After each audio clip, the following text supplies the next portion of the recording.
তাহলে চিন্তা করে দেখেন ক্যান্টনমেন্ট আর বঙ্গভবন মিলে কিভাবে একটা গণ অভ্যুত্থানকে সুপ্রিম কোর্টের টাস্টবিনে ফেলে দিয়ে আসছে। মানে উইথ ইন্ট্রুশন আমাদেরকে we have to look back যে হোয়াট ওয়েন্ট রং। আমরা যারা জুলাইয়ের পক্ষে ছিলাম আমাদের অনেক ভুল ত্রুটি আছে, আমরা অনেক কিছু করতে ফেল করেছি সার্টেনলি। এবং ওই যে বিবলিক্যাল টার্ম যদি ইউজ করি যে আমাদের কিছু আদি পাপ আছে, অরিজিনাল সিন। এখন আমাদের আদি পাপটা আসলে কি? আদি পাপটা হচ্ছে যে আমরা গণ অভ্যুত্থানের সরকারটাকে তার সঠিক মর্যাদা সম্মানের জায়গাতে রাখতে পারি নাই। তার যে লিগ্যাল স্ট্যাটাস দেয়া দরকার ছিল সেটা করতে পারি নাই। আমাদের শুধু বাংলাদেশের ইতিহাসে না, বদরুদ্দিন ওমরকে কোট করলে বলতে হবে যে পুরো ভারতবর্ষের ইতিহাসে এমন একটা organic wide scale across the board of ages and education এরকম একটা গণ অভ্যুত্থানকে ক্যান্টনমেন্ট হয়ে বঙ্গভবন হয়ে অ্যাটর্নি জেনারেলের পকেট থেকে সংবিধানের 106-তে নিয়ে সুপ্রিম কোর্টের ডাস্টবিনে ফেলে দেওয়া হয়েছে। মানে এটাই হচ্ছে আমাদের আদি পাপ আর কি। এবং সেই 106-এর পাপ আমাদেরকে এখন পর্যন্ত ক্যারি অন করতে হচ্ছে যে আমরা কিভাবে এই জায়গাতে এসে পৌঁছলাম। এবং এটা আমাদের জন্য খুবই গুরুত্বপূর্ণ যে আগামী দিনের আসন্ন যে গণ অভ্যুত্থানকে আমরা দেখতে পাচ্ছি, যে পরিবর্তন রাজনৈতিক আপহিভাল যেটা দেখতে পাচ্ছি, সেই জায়গাতে যেন আমরা এই ভুলটা আর না করি। এবং আজকের এই প্রশ্ন যেটা আজকের এজেন্ডাতে, আজকের সেমিনারে যেটা থ্রো করা হয়েছে যে বাস্তবায়ন, আসলে বাস্তবায়নের থেকে বড় জিনিস যেটা আসলে আমরা ঠিক করতে পারি নাই সেটা হচ্ছে status of the last government. তার লিগাল স্ট্যাটাসটা আসলে কি ছিল। এবং এটাই হলো ক্র্যাক্স অফ দ্য কোয়েশ্চেন, যেটাই হচ্ছে আরো প্রচুর সাব কোয়েশ্চেনের জন্ম দিচ্ছে, যেটা উপগলি সহকারী এবং এডিশনাল অনেক প্রশ্নের জন্ম দিয়েছে, যেটা জুলাই সনদকে আজকে প্রশ্নবিদ্ধ করছে, জুলাই সনদের অধ্যাদেশকে, অর্ডারকে প্রশ্নবিদ্ধ করছে, গণভোটকে প্রশ্নবিদ্ধ করছে। কারণ হচ্ছে আমরা গত সরকারের লিগ্যাল স্ট্যাটাস ঠিক করি নাই।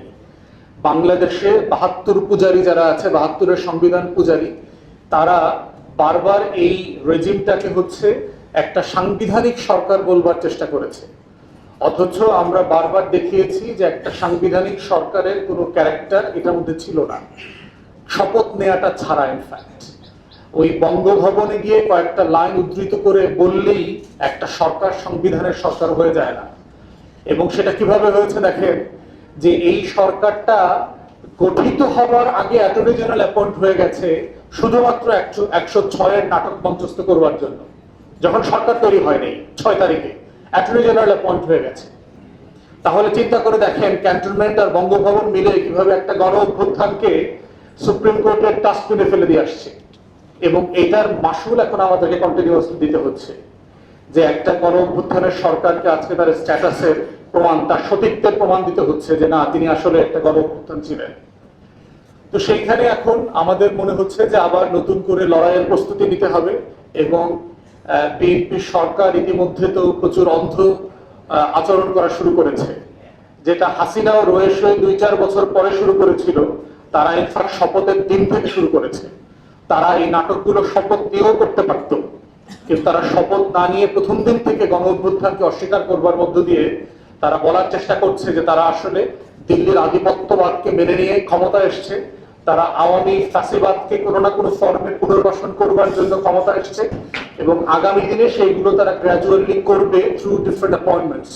ইতিমধ্যে আমরা দেখেছি যে এস আলমের গোলামদেরকে বিভিন্ন জায়গায় জায়গায় অ্যাপয়েন্টমেন্ট করবার মধ্য দিয়ে পুরো রাষ্ট্রযন্ত্রকে কিভাবে ইনডাইরেক্টলি আওয়ামী লীগ এবং দিল্লির কাছে বর্গা দেওয়ার কাজ চলছে। তো এইটা খুব দুঃখজনক হবে। এবং বাংলাদেশের ইতিহাসের সবচেয়ে সাকসেসফুল অ্যাডমিনিস্ট্রেটর যদি বলি, শহীদ প্রেসিডেন্ট জিয়াউর রহমান কিন্তু যেই জায়গাতে ফেল করেছিলেন, তার ব্লান্ডার ছিল আওয়ামী লীগ প্রশ্ন সে ডিল করতে পারে নাই।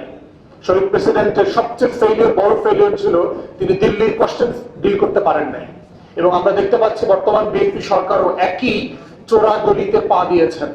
তারা আওয়ামী লীগ প্রশ্ন এবং দিল্লির কোশ্চেন ডিল করতে না পারার কারণে যেটা হয়েছে, তারা 75 পরবর্তী পট পরিবর্তনে যেভাবে ডিজাস্টার করেছেন, ঠিক একইভাবে 24 পরবর্তী কোশ্চেনেও তারা একইভাবে সেই চোরাগলিতে পা দিয়েছেন।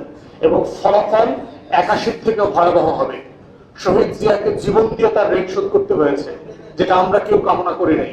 ওনার মতো একজন প্রেসিডেন্ট যদি বেঁচে থাকতেন বাংলাদেশের অর্থনীতি এবং রাজনীতি ক্যানভাস পরিবর্তন হয়ে যেতে পারত। কিন্তু আজকে দুঃখজনক হলো সত্য যে একই কোশ্চেনে, এবং ওইখানেও দেখবেন শহীদ প্রেসিডেন্টের একটা ভুল সিদ্ধান্ত ছিল একজন সেনাপ্রধান তাকে বানাবেন। বহু লোক তাকে অ্যাডভাইস করছে এরশাদকে সেনাপ্রধান না করবার জন্য, কিন্তু উনি এরশাদকে সেনাপ্রধান করেছিলেন। এবং আমাদের এখানেও একই রকম সামরিক বেসামরিক আমলাতন্ত্রের বহু লোক এই চোরাগলিতে বিএনপিকে নিয়ে যাওয়ার জন্য একইভাবে কাজ করছে। সো দেখেন কিভাবে হিস্ট্রি রিপিট হচ্ছে, একই ভুল, একই দল, একই প্রেক্ষাপটে, একই ফ্রেমে, একই ব্যক্তিদের দ্বারা, একই সংবিধানের দোহাই দিয়ে, একই আওয়ামী লীগকে পুনর্বাসন করতে গিয়ে, একই দিল্লির আধিপত্যবাদকে নিয়ে কম্প্রোমাইজ করতে গিয়ে কিভাবে রাষ্ট্রটাকে একটা ফাঁদে ফেলে দিচ্ছে।